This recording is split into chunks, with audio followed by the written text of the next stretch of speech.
Bonjour, chers enfants, installez-vous confortablement, car je vais vous raconter une histoire merveilleuse, celle de l'histoire de Léo le roi lion.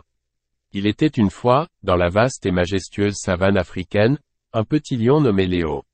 Léo n'était pas un lion ordinaire, il était le prince de la savane. Léo était rempli de curiosité et d'esprit d'aventure. Léo, le petit lion, était un prince courageux et curieux qui aimait explorer la savane africaine. Un jour, alors qu'il se promenait dans la savane, il rencontra une famille de girafes. Les girafes étaient très amicales et invitaient Léo à jouer avec elles. Léo était ravi de rencontrer de nouveaux amis et accepta l'invitation. Ils jouèrent ensemble toute la journée, courant et sautant dans les champs de fleurs. Le lendemain, Léo se réveilla tôt et décida de continuer son exploration de la savane. Il rencontra une famille d'éléphants qui se reposaient sous un arbre. Les éléphants étaient très gentils et accueillants. Ils offrirent à Léo une noix de coco fraîche et juteuse à boire. Léo était très reconnaissant et appréciait leur hospitalité. Plus tard dans la journée, Léo rencontra une famille de zèbres qui galopaient dans les plaines.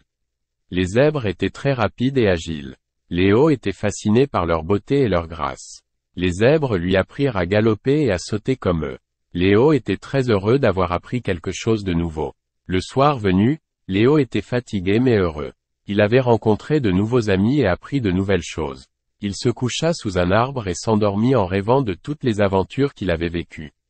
Le lendemain matin, Léo se réveilla tôt et décida de continuer son voyage.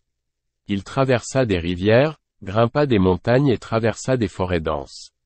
Il rencontra des défis à chaque tournant, mais il ne se laissa pas décourager.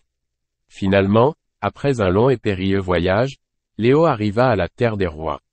C'était une belle colline d'où on pouvait voir toute la savane. L'endroit était baigné d'une lumière dorée et on pouvait sentir une aura de paix et de tranquillité.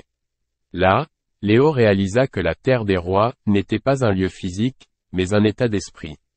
Être un roi ne signifiait pas seulement porter une couronne ou avoir un territoire, cela signifiait prendre soin de tous les animaux de la savane et protéger son foyer.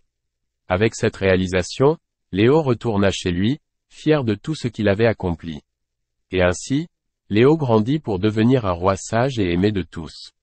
Et ils vécurent tous heureux pour toujours. Et maintenant, mes petits, il est temps de fermer les yeux et de rêver de cette belle histoire d'amitié. Imaginez-vous courant avec Léo dans la savane, riant et jouant sans fin. Que vos rêves soient doux et remplis de joie, tout comme l'amitié de Léo le roi lion. Bonne nuit, mes chers enfants. Merci de m'avoir écouté. Et n'oublie pas de t'abonner à notre chaîne, pour voir nos prochaines histoires extraordinaires.